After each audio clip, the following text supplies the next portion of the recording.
Muy buenos días. Hoy hablaremos sobre el tema del electromagnetismo. Primero haremos una pequeña introducción y luego daremos inicio a un ejercicio. La carga eléctrica. La carga eléctrica es una propiedad que se manifiesta mediante las fuerzas de atracción o repulsión. Entre dos o más cargas aparece una fuerza denominada fuerza eléctrica, cuyo módulo depende del valor de las cargas y de la distancia que las separa. Cabe aclarar que si estas cargas son de signos iguales, negativo y negativo, positivo y positivo, estas se repelan entre sí. Pero si estas cargas son negativas y positivas o positivas y negativas, estas se atraen. Una de las preguntas que nos hacemos en este tema es cómo poder calcular esa fuerza eléctrica. Esa fuerza eléctrica la podemos calcular con la siguiente fórmula. Fuerza eléctrica de atracción o repulsión, que es igual a la constante de Coulomb, que multiplica al valor de las cargas eléctricas sobre la distancia que hay entre ellas. Una pequeña parte que tenemos que tener en cuenta en este tema son las constantes de Coulomb y la permitividad eléctrica. La densidad lineal de la carga expresa la cantidad de carga por unidad de longitud. ¿Cómo podemos hallar esa densidad lineal? La podemos hallar con la siguiente fórmula. Q, que es la carga, que es igual a alfa, que es la cantidad de carga, por la unidad de longitud. La unidad de longitud la podemos hallar respecto a X o a Y. Esta fórmula sirve para calcular la intensidad del campo eléctrico, pero en este tema necesitamos hacerle un enfoque a partir del concepto de fuerza eléctrica y con la ley de Coulomb, y obtenemos la siguiente fórmula. Intensidad de campo eléctrico, que es igual a 1 sobre 4pi permitividad eléctrica por la carga sobre la distancia al cuadrado. Bueno, esta ha sido la pequeña introducción y a continuación daremos inicio al ejercicio. Teniendo en cuenta la información anterior, el problema que nos planteamos fue el siguiente. Una carga eléctrica positiva Q está distribuida uniformemente a lo largo de una línea de longitud 2A, la cual yace sobre el eje Y entre Y igual a menos A y Y igual a más A. Nos pide que hallemos el campo eléctrico en el punto P situado sobre el eje de las X a una distancia X del origen. Teniendo en cuenta que la definición de campo eléctrico está dada por la fórmula E igual a Q sobre 4pi epsilon sub 0 por R al cuadrado, tenemos en cuenta que según la gráfica no hay un punto fijo como tal, la longitud varía y que la sumatoria de todos los campos nos va a generar un delta de E. Hay que tener en cuenta que las densidades de cargas están definidas como lineales, superficial y volumétrica. En este caso, que es una barra, sería optar por la lineal, la cual estaría definida con lambda en unidades de Coulomb sobre metro. ¿Para qué nos sirve la densidad de carga? Esta nos permite expresar la carga que mantiene un material. Entonces, dQ sería igual a S lambda por S de Y, el cual lambda estaría definido como la carga por unidad de longitud. Obteniendo que dQ es igual a un Q sobre 2A por un dy, es importante resaltar que ese dy estaríamos analizando una sección de la varilla, la cual estaría definida, mirar en el campo eléctrico total, y sería integrar la parte dada para el cambio que se presenta, que en este caso sería sobre el eje Y, y por eso se define como un dy. Una vez se puede definir el dy, obtenemos que el delta de E sería igual a Q por 4pi epsilon sub 0 por R cuadrado por 2A por un dy.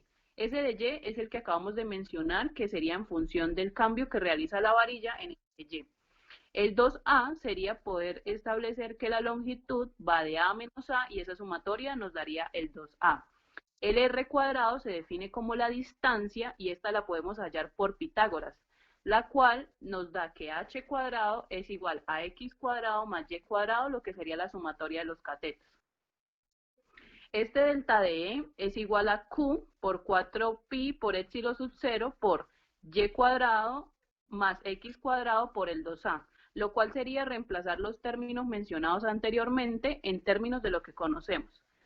Al obtener esto, desarrollamos el denominador, lo cual nos entregaría algo más minimizado y obtendríamos que DE sería igual a Q sobre 8pi por epsilon sub 0 por A, que multiplica a x cuadrado más y cuadrado por un dy. Una vez analizamos el campo, podemos pasar a mirar las componentes x y y como lo vemos en el dibujo. Entonces obtenemos que podemos sacar un delta d de x y un delta d de y si lo descomponemos. El delta d de x está dado como el delta de e por un coseno de alfa y el delta de y estaría dado por un delta de seno del alfa. Al mirar las componentes x y y vemos que dependen de estas mismas, los cuales podemos dejar en términos de lo que conocemos para reescribir la expresión en una forma más fácil. Sabemos que coseno se define como adyacente sobre hipotenusa, lo cual sería x sobre r, pero esa distancia r ya la definimos en un momento anterior en la parte de arriba, la cual nos quedaría como x sobre x cuadrado más y cuadrado elevado a la 1 medio. Y que seno sería opuesto sobre hipotenusa y esto sería y sobre r, la cual claramente también la definimos en la parte anterior y quedaría como y sobre x cuadrado más y cuadrado elevado a la 1 medio.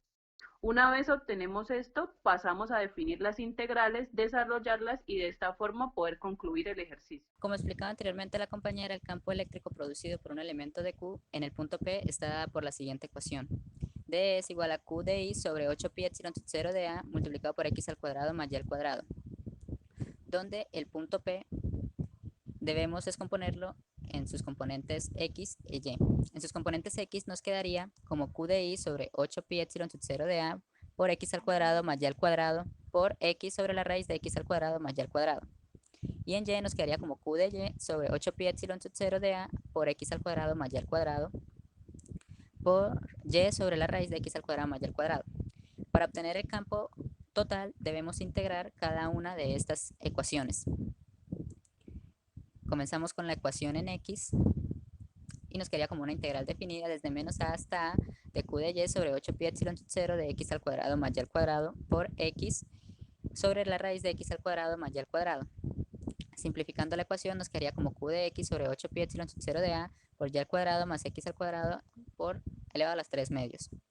Aplicando linealidad y resolviendo la antiderivada por medio de sustituciones trigonométricas, reemplazando y resolviendo, nos quedaría que la antiderivada sería q de y sobre 8pi epsilon sub 0 de ax multiplicado por la raíz de y al cuadrado más x al cuadrado más c.